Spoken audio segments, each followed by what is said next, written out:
Hello, everyone. Hello, hello. Good evening, good morning, good afternoon. Hello. Hello, everyone. Lovely to see you all. And I'm sure that there will be some more people joining as I'm talking here. So I'm going to be your host today. Hello, Judith. Hello, hello, hello. Lots of people I know, many people familiar. Lovely to see you all. And I'll be hosting this expert talk as usual. And looking forward to today. We've got something very, very exciting. Hi, Victor. Lots of exciting stuff that we're going to be exploring today. A little bit of housekeeping, just so that you can plan. So first of all, introducing myself, I'm Gabriela Kovac. You may know me, probably most of you know me. And we have a wonderful presenter here today, Katarzyna Bieniecka-Drzymała. And we'll be talking about something very exciting. Not there yet. We'll be looking into the topic in a minute or two. We'll be spending about 30, 40, 50 minutes, depending on the Q&A. And I plan to make this as interactive as possible. So as everybody joins us, can you please just put into the chat box where you're joining from and what it is that you're interested in to hear about today. As you know, ILCA has a lot of activities that we really appreciate you contributing to with your knowledge, with your background. And we're looking forward to meeting you, hopefully in the near future, at one of our events. We do a number of programs, courses, events, ebooks, coaching cards, and of course we have our language coaching conference, which will be in sunny Spain this year. Hopefully you'll be joining us this year there. Kazia, can you move on to the next slide, please? Okay, because you're going to be in control here, so. Okay. I try to go down. If you want to move, that's okay. In the meantime, just sharing that our conference will be June 13th, 15th, and it will be in Malaga in Spain. And we already have the list of speakers, which will be a very exciting thing to be attending. Gabriel, but for some reason it doesn't go down again. Want to allow us? Okay, well, can you then move out and then come back into it again, just like we did? And I'm sure that's right. Start working again. Always technical. We did the tech check, but there's always something that happens. Okay. Hi, Vicky. Hi, Sean. Oh, lovely to see everyone. Wonderful. Okay. All right. And then we go into the bottom to share. Okay. Because we can see, yeah, this is good. All right. Wonderful. Okay. And of course, one thing that we have is our nature-inspired coaching experience course, which starts April 8th.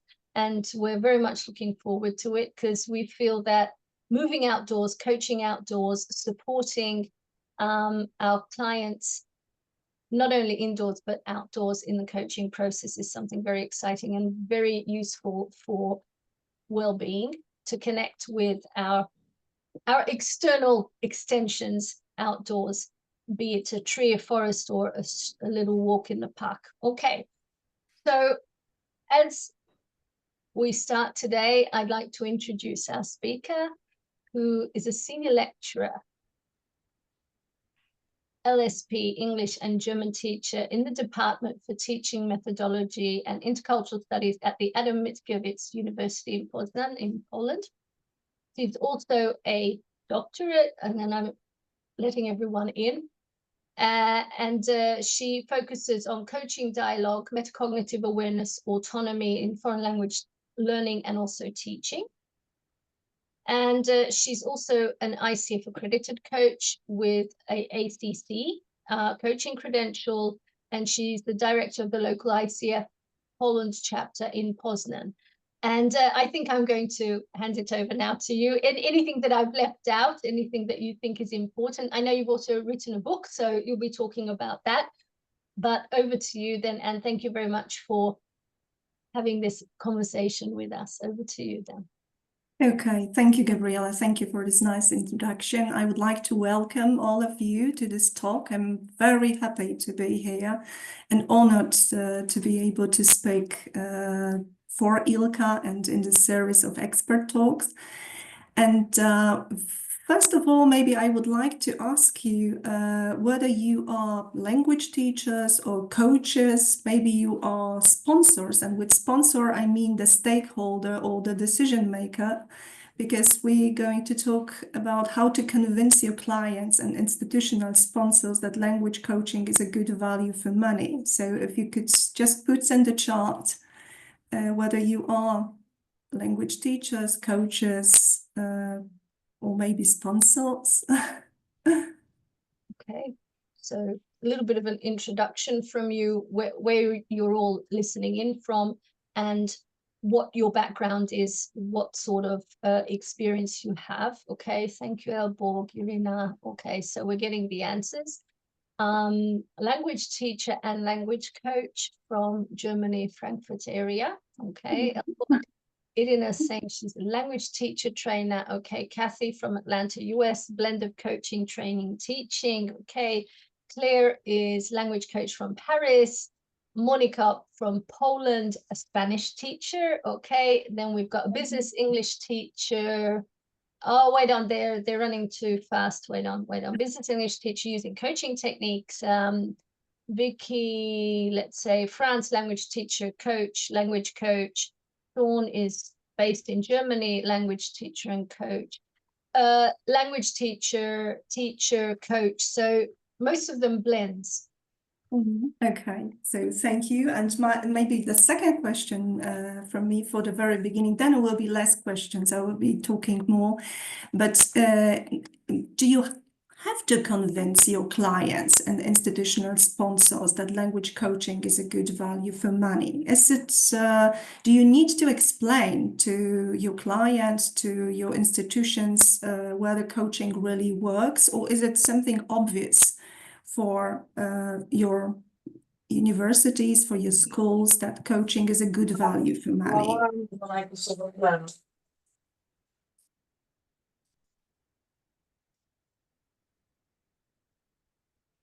I'm asking this question because I think it's very much dependent on the country or on the culture of coaching, on the perception of coaching, and it might be very different in Poland. And I know that my colleagues in Germany, for example, they don't fight that much for introducing coaching because it's obvious for everyone, and it's being researched whether some different types of coaching works more than the others, but not to introduce coaching into institutions. Well, what I have here is, yes, convincing and explaining is a must. And then Judith says she's learning the technique, so probably not yet at that point. Nobody else has responded. Okay, so okay, so Julia says it's not common in Ukraine. Victor says luckily I don't have to speak about this. Okay, so there's a reason there for not needing to share. Or Elborg says, I teach English to Spanish people online in Spain. People are not aware of what language coaching is, how it works, or the value of it. Sean says not always. So there's a mix. Okay. All right, so I hope that I have some new content to share, and for those of you who where the coaching is not that obvious as a kind of support for students. And that's a short outline for my presentation. First, I wanted to say to talk about my why, okay, and then about connecting the dots. And it may sound mysterious, what are the 3 A's and 1 C? I'm not very good at maths, so I'm not going to teach you maths in this presentation, but thinking about the topic, I came up with this formula that I'm going to explain you in the course of my presentation. Then there will be something about the Holy Grail and my crusade for it. Okay, so that's about storytelling in this outline too. Then about my research project and scientific evidence that I can say that opened some doors for me, and even some doors to some dreams coming true.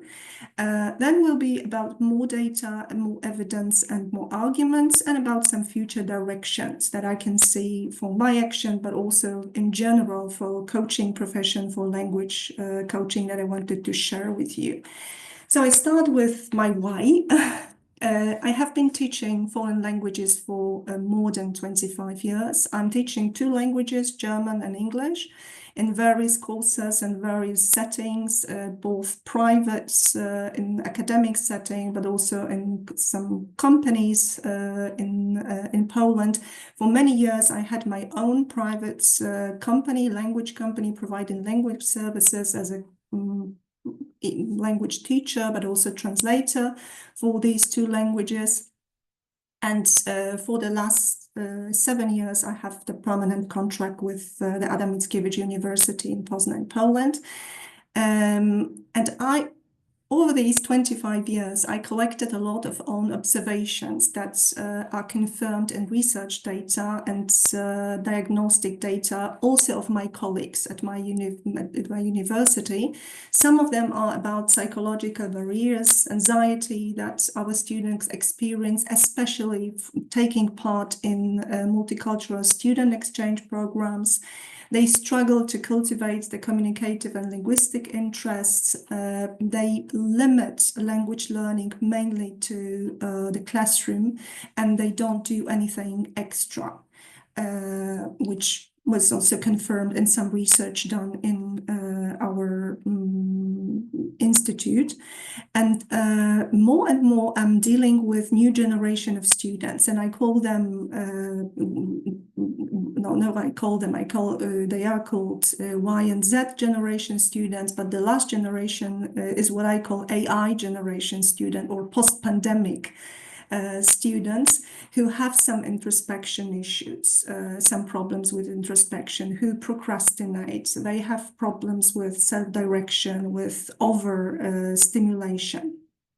And in between 2016 and 2018, I started my coaching education, as now I'm completing a little bit these 25 years of teaching experience. Gaining the credential ACC, ICF, and I'm on my way to PCC. I'm talking about these issues that we have with the students, and I wanted to share with you 2 quotes that I came across when I reflected about these problems.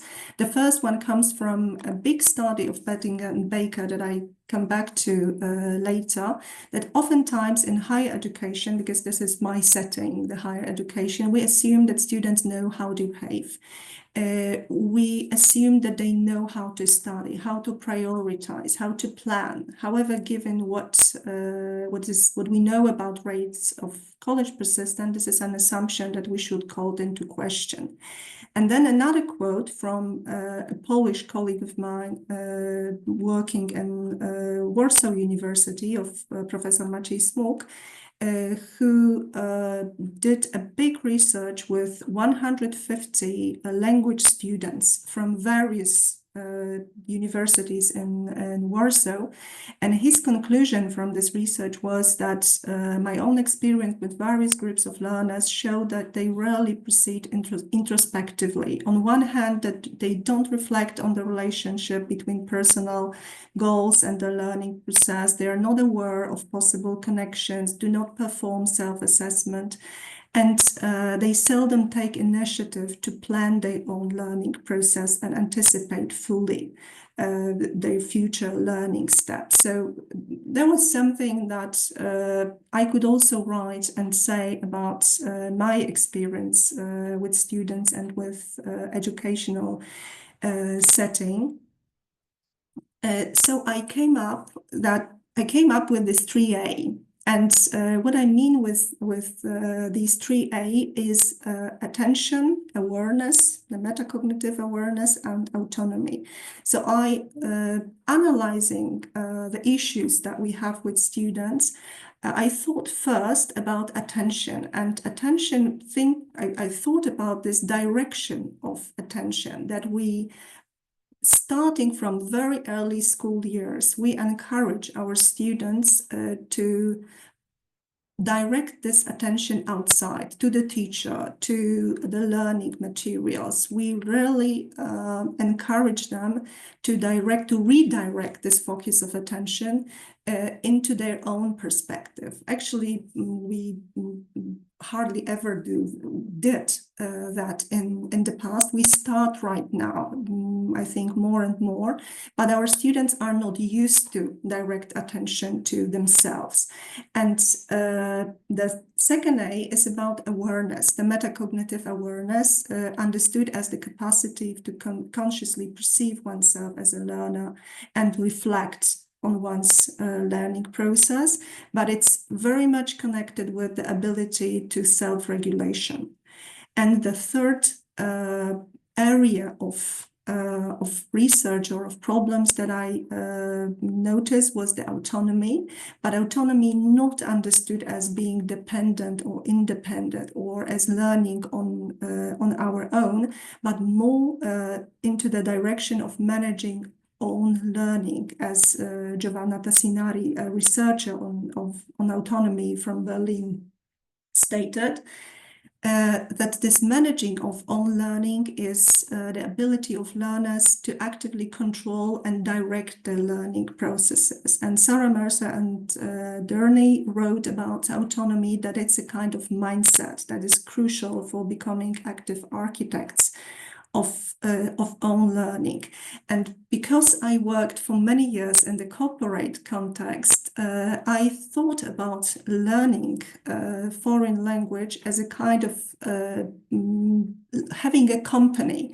And if you have a company, you have to know this company to manage it, okay? And you have to direct your attention to it. Otherwise, you cannot manage your own learning. So these three things seemed to be crucial for me, and they came up as some kind of research interest for me.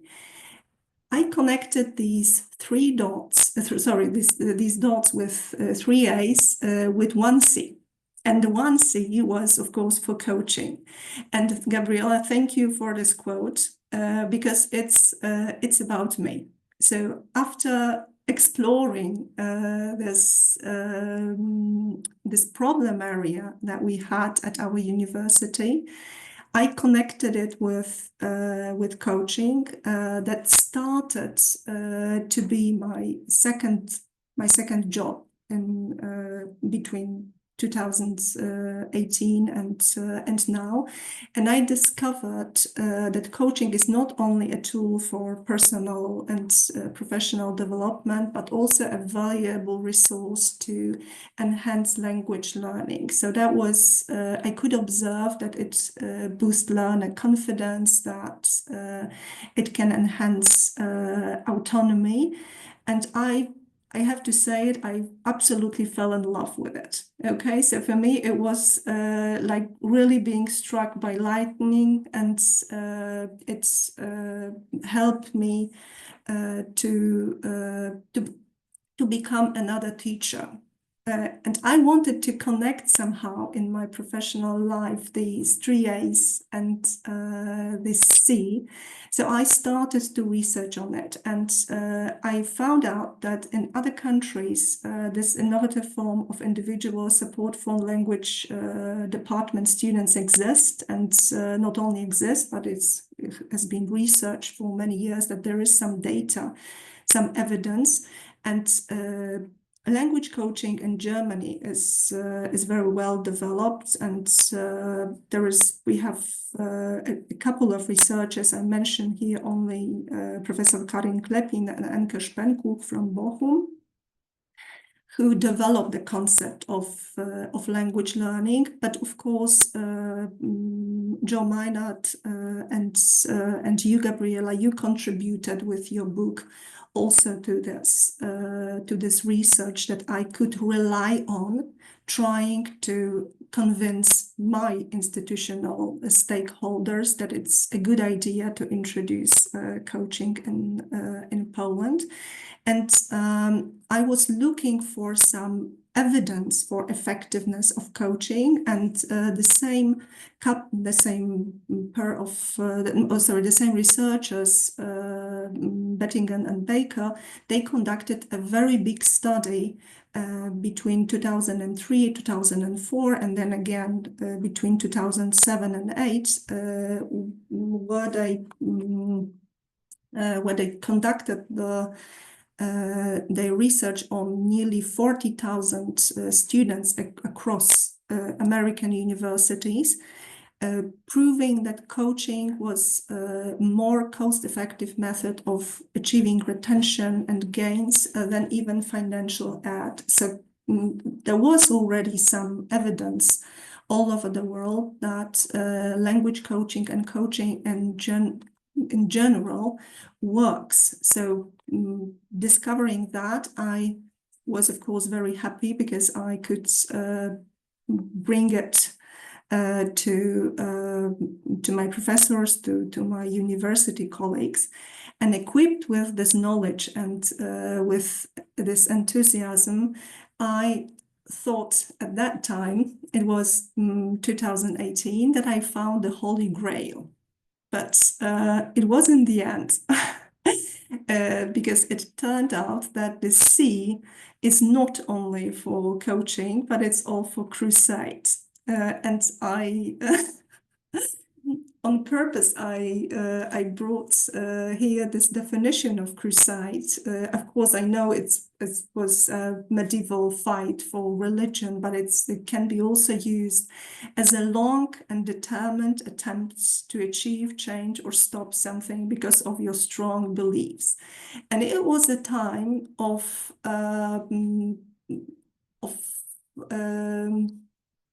checking whether I can really convince my sponsors, my institutional stakeholders, that it's worth to invest money or to give me classes on coaching. And I have to say that I was very naive at first. And when I came first with this idea and with this enthusiastic data from all over the world saying that Kasia, I found the remedy for all the difficulties that we approach with our students, the reaction was not the one I expected. And I understand now why, because the coaching, the word coaching in Polish is very often mistaken mistaken for other types of intervention, with motivational speaking, with advising. So nobody knew exactly what I'm talking about. They heard probably the word coaching from business or from sport, but they didn't know what I'm going to introduce to my university. And what I think they thought at that time was probably that I'm going to get all the students into one big room in our university, ask them to raise hands and say, yes, we can. Or I can see that some of you are laughing, but I think they really took me at that time for a kind of, I'm not afraid of using that word, of an over-enthusiastic, harmless idiot, because I could not prove at that time that it can work, sorry, for my university. But luckily, a professor with whom I worked in my department, after a couple of talks about this approach and about the possibilities, she told me, Kasia, I don't know what this coaching is, but you are so enthusiastic and your eyes are so joyful when you talk about that let's give it a try. So please, please prepare a talk for our institute and explain what it is. We will see what will be the reactions of colleagues. So that was how my crusade started. And I had to do much more for coaching, okay? And one of these things was my doctoral research project. I was already the language teacher and the lecturer at this department and institute for nearly 20 years, but I dealt mostly with LSP courses, with teaching English and German, with teaching business English. So they treated me more like a researcher for other type of issues. And I started here a doctoral research project on language learning methodology. So it was also not a kind of my area that I did first. And I have to add that I did it next to my normal profession as a senior lecturer. It was absolutely volunteering, and I did it being a mom of 3 at that time. So it all looked like a crazy idea, and I was 45. So that were the 3 factors that I had at the very beginning, but something caused me to continue with this crusade and with this work. So I started the project in the academic year 2018-2019, and I completed my thesis in 3 years. Defending my doctoral thesis in January 2023. So it was pretty quick. I was really motivated, and it really went on quickly. You can see it here on the slide that I conducted coaching with 6 people, with 6 third-year students. They were bachelors at that time in the Institute of Applied Linguistics. And I conducted altogether 42 meetings with them and recorded and transcribed 36 of them. All of them were face-to-face coaching, and the language was Polish. And it was a qualitative study consisting of 2 sub-studies. I wouldn't like to go too much into details. If you are more interested, I published a couple of articles, and I can share, or I can write with some of you if you are more interested in the scientific details. It's not easy to say to other scientists that coaching can develop metacognitive awareness. This was something that it was my intuition, and actually I could see it coaching privately and applying coaching in this research study. But scientists want some evidence. So I had to create a model based on a normal coaching conversation that many of you lead to, starting what do you want to work on, what is important, how will you recognize that you have reached your goal. I put it into a model where I could prove that it leads to development of metacognitive awareness. And we started here with discovery of self-knowledge, then we applied the self-knowledge, and then we integrated it. And I did it for every single conversation that I had with my students, seeing all the time similar results, that this metacognitive awareness was increased. The same for autonomy, because they were the 2 concepts that I researched on.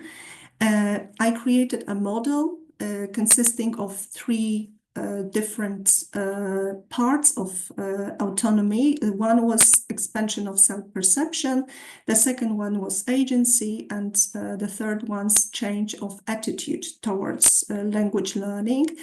but it's not enough to define it. I had to show it. I have to make it more operative, or operative at all. So I had to show with my research that there is some change in every single part of this model, and I had to give as an evidence some kind of quote. So you can see here that, for example, for this expansion of self-perception, my students told me it's one of hundreds and quotes that I had in this research, because this analysis took I think about 60 or 80 pages in my whole work. So it has become clear to me that my problem is the spoken language, specifically my pronunciation, right? All the second students said aha moment was realizing that I don't have to be perfect in these languages. So there was something, the self-perception was expanded. And I like especially these that change the attitude of students. This meeting have caused me to think that I can change, that I can change my attitude to voice, my voice to my fear in learning foreign language. And here I have some selected findings that they are a kind of summary of all the single analysis that I conducted. And the first one was, of course, that we can see the development of metacognitive awareness and autonomy. And you can read for yourself these two quotes that I have here from my students. But we could also observe that approach to learning and for a foreign language has changed and motivation increased. And we had evidence for that. They had different attitudes towards the learning process. They reported that it turned into more positive. There was less fear in the classroom while speaking foreign language, both English and German, because they worked on, some of them worked even on other foreign languages. They could work on any language, actually. Some of them described the change as sustainable, which is, of course, from the perspective of a stakeholder or university, it contributes to lifelong learning. The non-directive, person-centered approach that I applied was evaluated as promoting reflection. For the future, however, they desired to have to integrate some elements of advising and mentoring. So I applied the pure coaching concept of ICF with very limited part of almost no advising. But they said that from the perspective of an expert that I was on learning languages, it would be useful if I could share with them some advice on their issues. And they said that students would welcome language coaching as regular support in modern language studies. And here is the part for my sponsors, for stakeholders, because these aren't my words.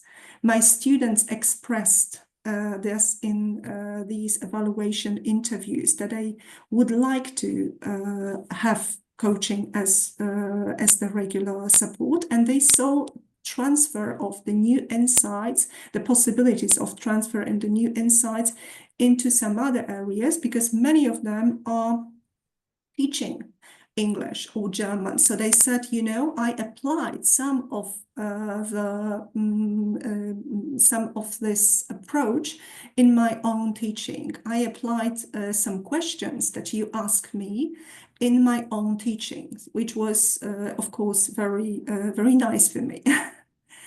There was some implication for foreign language pedagogy in general. So we could see that this type of research is a valuable information source about students and their self-actualization concepts. And of course, we prepare programs for our students, how to learn language, what could be interesting for them. But here they spoke with their own voice. They said what they want to work on and what is their concept of language development. So we could maybe with other university colleagues have a look at that and combine it with our programs, with our syllabus. It was not only about reducing deficits, but also about promoting development and preventing problems. And in fact, only 2 of these 6 students, I worked with them for the whole semester, only 2 of them came with language problems. 4 of them came for future development, for competences, for trying to find the right career path in language. Some of them wanted to discuss with me whether they could start the doctoral studies after their MA. And the technique of active listening, the coaching question that we all know, could be seen as possible addition to the teaching competences. And it was also said, because we educate future language teachers, so that could be a valuable part of their future portfolio. And the crusade ended up for me with happy end, because after defending my thesis, I could open in my faculty, in Faculty of Modern Languages, Coach Studio, which which I wanted to show you. That's a very nice room in the university building. That's a studio which we call a Center for Developing Personal and Language Learning Competences that was open last year. And we have, I created a team of researchers, of advisors, of coaches. You can see here Jakub Przybył, who is a researcher on psychology in language learning. The nice girl in the middle is Gabrysia, who is a linguist and psychologist, master of psychology, and Leonor, who is a specialist on language learning strategies. So I don't work alone. I'm not on this crusade alone anymore, but I work with a very nice team, and we got finances also for conducting this. We also offer some person-centered project for linguistic majors in the studio. But we could be very happy as researchers and coaches to have this money for the first edition, but we understood that it's not enough. So we need more. We came to the conclusion that we need more data for more evidence-based arguments. And my colleague conducted with this first part of our students in last academic year, a questionnaire monitoring how they manage their learning and studying process. And from this research, we could see that the most problematic area was self-regulation. And another one was self-reflection. So we could also convince our university authorities, the directors of the institutes and of the whole faculty, that our students and that our participants have this type of problems. And we also provided for them results of the post-intervention questionnaire. So we were all the time assisting the students, not only as coaches, but also as researchers, to collect the data, to have some evidence for the future project. And in this post-intervention questionnaire, the students wrote, "The coaching conversation allowed me to see solutions that I hadn't noticed before, even though they were within reach. It helped me to look at the problem from different perspectives. Such a meeting allows you to carefully examine and understand your needs." I think that many students are lost Okay, this is something what our authorities do not always see or want to see. And such meetings are perfect opportunities to view their lives and decisions from new perspective. And we asked them also whether they would recommend this type of intervention or this type of meeting for to their colleagues. And they said, I highly recommend it because I felt cared for and heard. Additionally, the fact that the interlocutor was and the person who helped, I felt actively listened to, not just heard like by a friend. So they could see the difference here.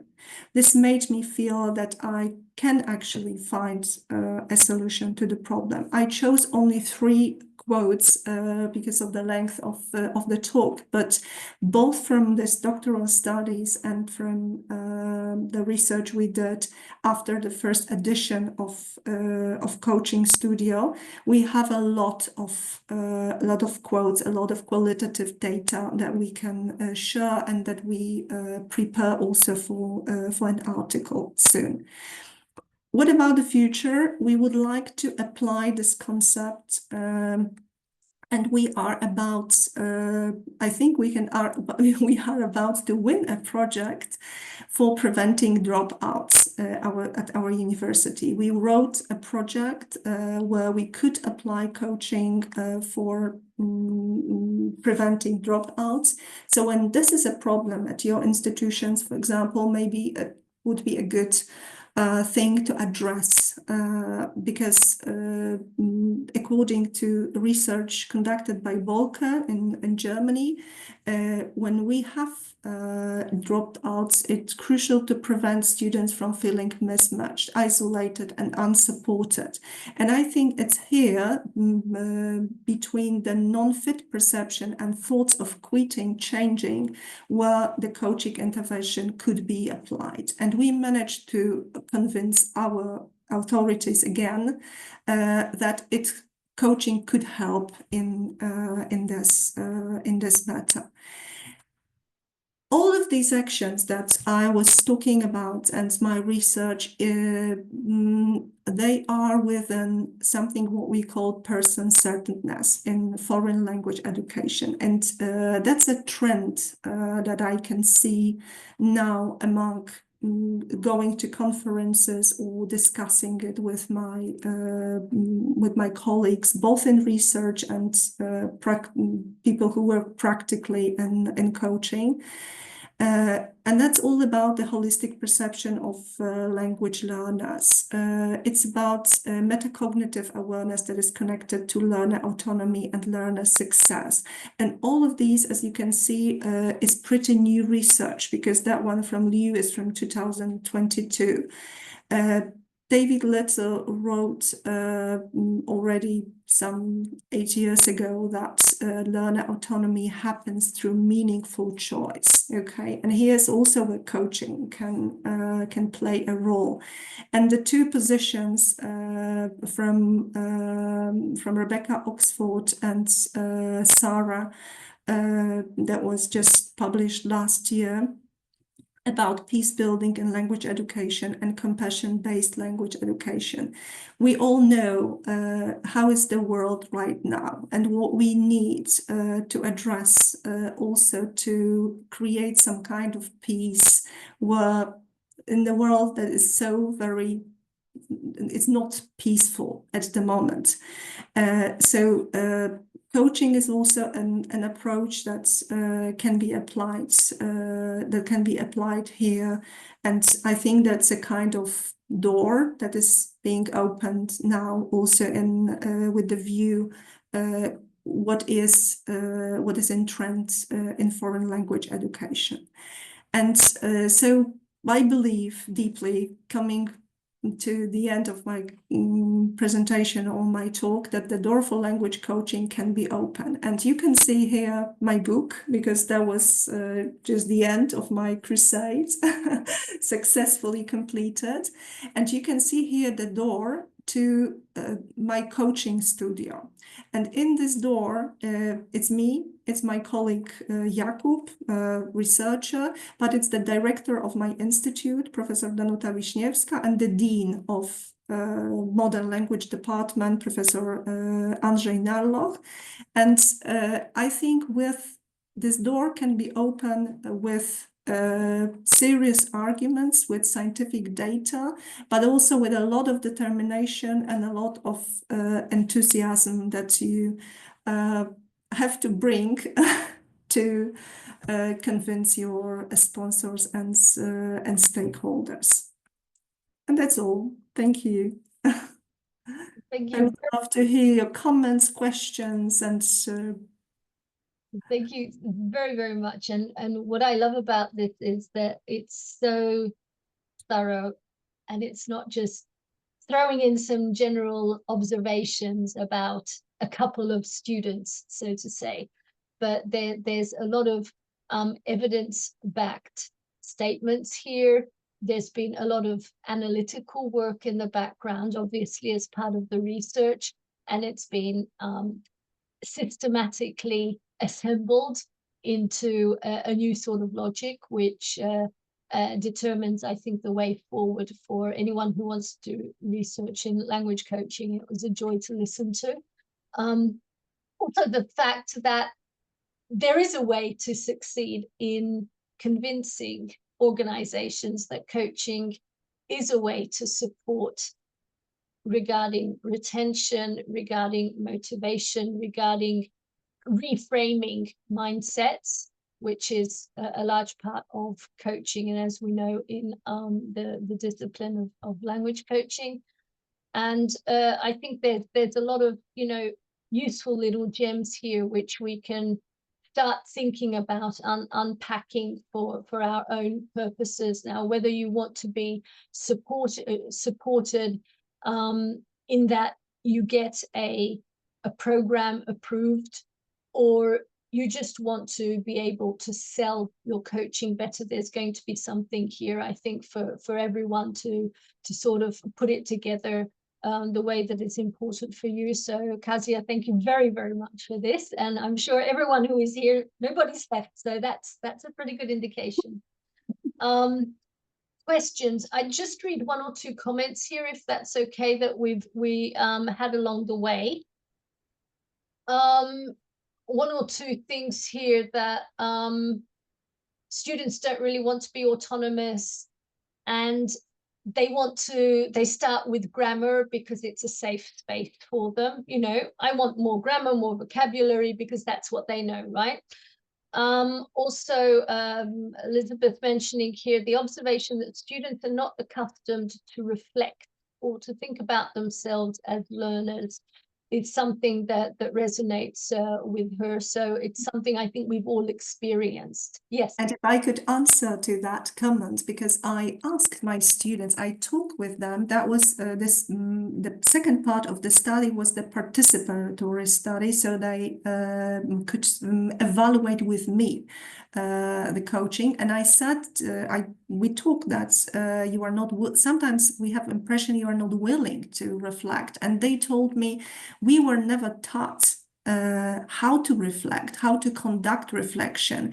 And what I observed also is that teachers and even coaches sometimes, coaches maybe not, I think more teachers, they give the students some reflection sheets and they encourage them to conduct reflection, but then there is nothing done with that. So it's like it doesn't have any continuation. And so they don't learn how to progress with that. Okay, so this is something what was new for these 6 young people, because after meeting after meeting, we could go on what they reflected on in the previous one, which is of course the coaching way, right? Mm-hmm, mm-hmm, mm-hmm.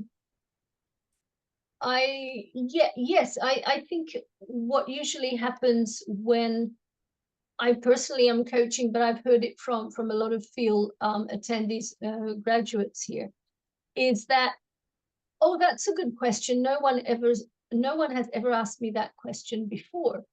So we're moving into an area of their thinking which has not been touched, so to say, by another human being. We're asking them to reflect about things they haven't even thought about, which on the one hand is fantastic. On the other hand, I'm always surprised. So it's almost like a frightening, I don't know, a sort of frightening moment in that, gosh, how is it that you have not even thought about it? But of course, not to blame, but just, in my head, I'm like, wow, how is that even possible? So I think coaching in that sense has very strong, I'd say that there's strong evidence of the need for it to happen, to take place, simply to, what I usually say is to raise awareness. And where there's awareness, there's direction. And where there's direction, then there can be a goal, right? So if that's not there, then we're just going to be in this sort of gray area of lots of things I don't know, and I have one thing that I have to get, and it's so complicated, I'm just going to give up sooner or later. When it doesn't have to be that way, right? And that's all the research that you've been, conducting and putting together in such a fantastic way. That there are so many options there, but you do have to put in the work of thinking as a student, as a learner, of what you're doing, why you're doing it, how you can do it. And there are so many conversations to be conducted for that rich, very deep work to take place for the learner. Mm-hmm. Right? So that you can't avoid it. If you're lucky, you might have a fantastic teacher that sort of really helps you and does include some coaching elements in their work, and you're off to a flying start, and then you can move forward and make progress. But very often there's going to be a mix of demotivation, of uncertainty about goals, and then kind of just moving around and not really making progress. And there a more conventional teacher might not be able to, simply doesn't have the tools or the skills to be able to support them the way that they need. I don't know, Kasia, if you'd reflect on this. Oh, question afterwards. Okay, so Kasia. Yeah, that I agree with you, and I thought about this fear about reflecting, that it's connected with this which I call the vector of attention, that when we always ask the kids to pay attention outside, they are not used to pay attention to themselves. Okay, so it's maybe the first time we ask them, what would you like to learn? And the student is like, how teacher can ask me what I want to learn? Some of them can be even, I don't know, some kind of anxious. Maybe she doesn't know what to teach, right? So this freedom that we give to the students can be overwhelming. That's why we should start with small steps. And I'm absolutely aware that I was privileged because I could do the coaching next to teaching. I was not teaching and coaching, right, at the same time. But of course, there are some ways to incorporate coaching into teaching into classroom. But there was a question, right? I think Louise wanted to ask a question. Yes, hi, Louise. No, yes, oh, thank you so much. A wonderful presentation, really so interesting. Katia, also the work you do, and I felt your enthusiasm and your determination, beautiful. And yes, there were a few things that I wanted to share. The first one, I love the idea of working in a team. As I understood it, you work in a multifunctional team with people with different kind of expertise. I found it very interesting, this. Yeah.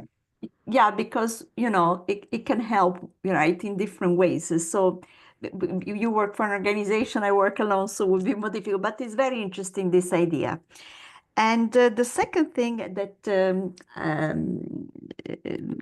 Gabriela was mentioning, right?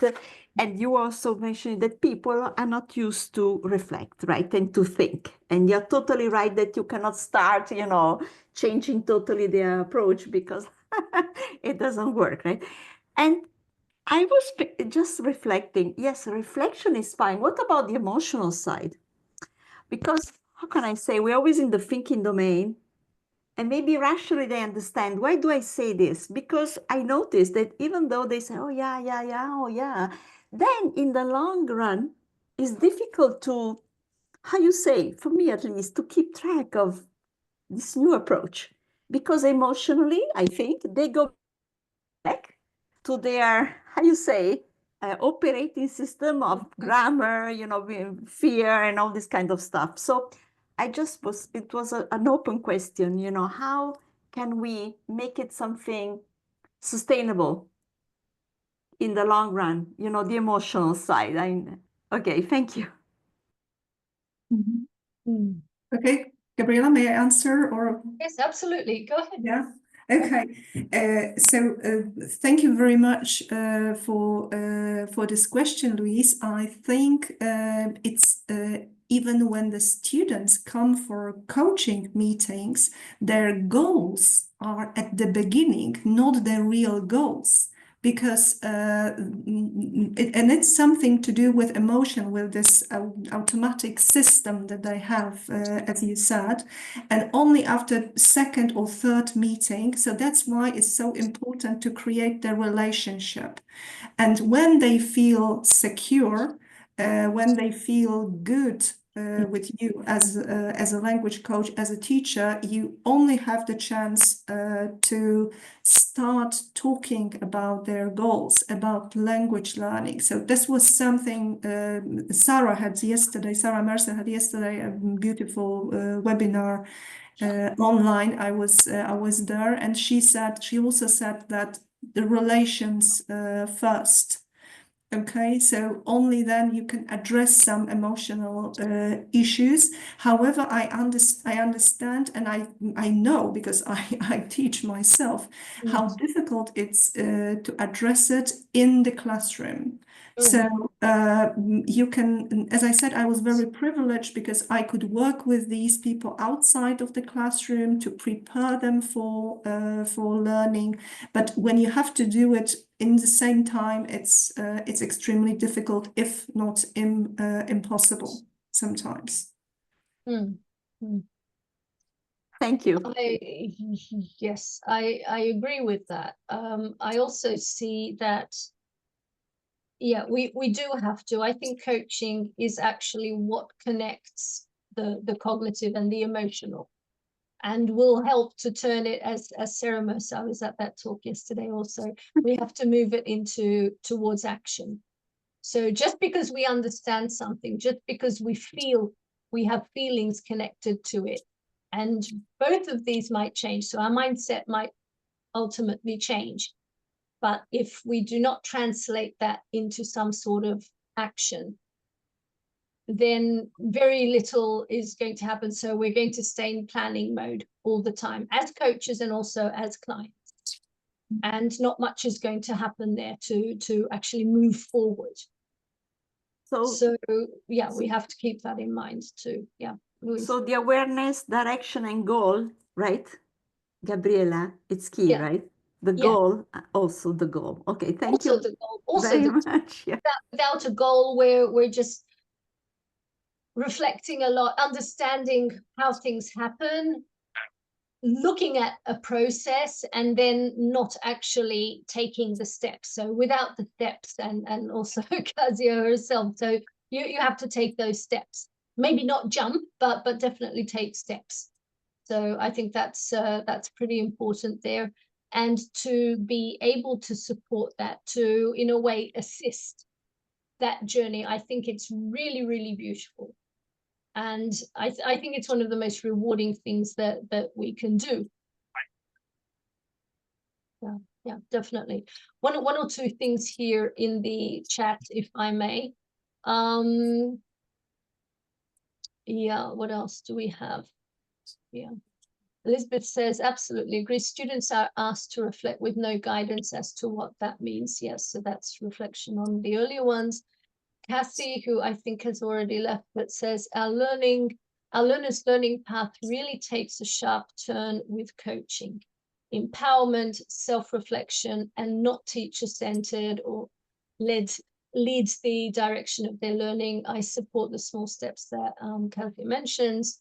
Yeah, and then everyone is starting now having to go. Yes, so I understand we're at our limits. If anyone would like to, you know, ask something personally, so unmute and go ahead. But other than that, we're going to close up for today. But I think it's been very, very rewarding, and there's a lot of food for thought here from a theoretical but / also a very practical approach, because you put that theory into practice, which I think is a very, very, very nice process to see. And I think it gives us hope that we can always do a lot with this.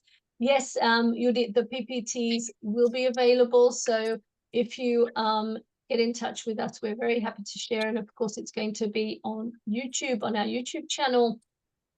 And one more thing, Kasia is going to be one of our speakers at our conference in Malaga, so that's fantastic. So hopefully you'll be joining us there. And I'm also going to Poznan to give a talk at the Adam Mickiewicz University. That's going to be exciting also. So yeah, Monica here. Okay. Lots of food for thought. It really resonates me with that at the beginning, students might not be realizing their real needs. A journey to discover for both sides of the coaching journey. And thank you for the insights. Yes, usually we have the external goal, and it takes a couple of sessions to understand what the real motivation is behind any sort of external goal. And then usually the goal shifts over time. So I have here the very concrete example with one of the students who came with the problem, with the goal to work on some strategies how to learn pronunciation. But the real problem was that she hated her voice because she had some speech flows and with German. And only after she discovered that that was the problem, the session that she discovered that was very emotional. She cried. So you talk about emotions, because emotions can appear in the session too. I was prepared for this as a coach, right? Because otherwise I would be probably terrified as a teacher that I have a girl who is crying really hardly in the university room. But after we addressed that the real problem was her problem with her voice, we could work on the real issue, right? And it was and she managed. She works now in Germany. She's successful, and I'm just very happy for her. So I can also observe the life of these 6 young people, and I'm very happy for them, because I can see that the change is really sustainable. I cannot prove it now. Otherwise I would have to interview them again. Maybe it's a good idea. Yes. Louise. I just wanted to share that the observation is that the coaching has to be one-to-one, on the one-to-one basis. It's not possible, right? It's too personal. And so you kind of have to separate, right? The two. I'm learning this, right? If I understand correctly, Katia, from what you're sharing. Yeah. I think it's very good to have one-to-one coaching, but we can also have group coaching, and there is some advantage of sharing some experience. Of course, they don't get too deep, they don't get too personal, and you need to have a lot of experience in managing the group dynamic also. But it can bring wonderful results. In one of these projects, we did project on self-regulation and language tutoring. And then students could play tutors and coaches because we prepared them for coaching, for language coaching. And I think they profited a lot from the exchange that was there. And it was completely different than working with a coach, being one of like me from the institution, because it was some kind of exchange amongst the students. Mm-hmm. Mm-hmm. Mm-hmm. Yeah, I think it also depends on what the goal is, or what the focus is, because you can have pure language coaching that's usually one-to-one. You can also identify goals for a longer language course that can be group or team coaching, and then continue with the sort of blended approach of coaching and training, teaching, sort of a very fluent combination of the three. Or you can have, again, one-to-ones where you've got a lot of coaching, but you've got occasional, as Kasia said, you've got some mentoring and you've got some counseling mixed in, depending on what you agree on in the beginning when you're contracting. So there are a lot of alternatives there, but one-to-one is usually very effective, but I think group or team coaching can also work very nicely. So yeah. Right, okay. On that note, we're going to finish now. Thank you very much, everyone, for being so interactive in the chat and for asking some really good questions. Thank you, everyone, for being here, and do join us in the near future, in the longer term also. Let's keep language coaching sustainable and developmental. Thank you very much for being here. Kasia, thank you very much for sharing all this. It was wonderful. Thank you very much. Okay. And see everyone soon. Thank you very much. Thank you. Bye-bye. Thank you. Thank you for being here.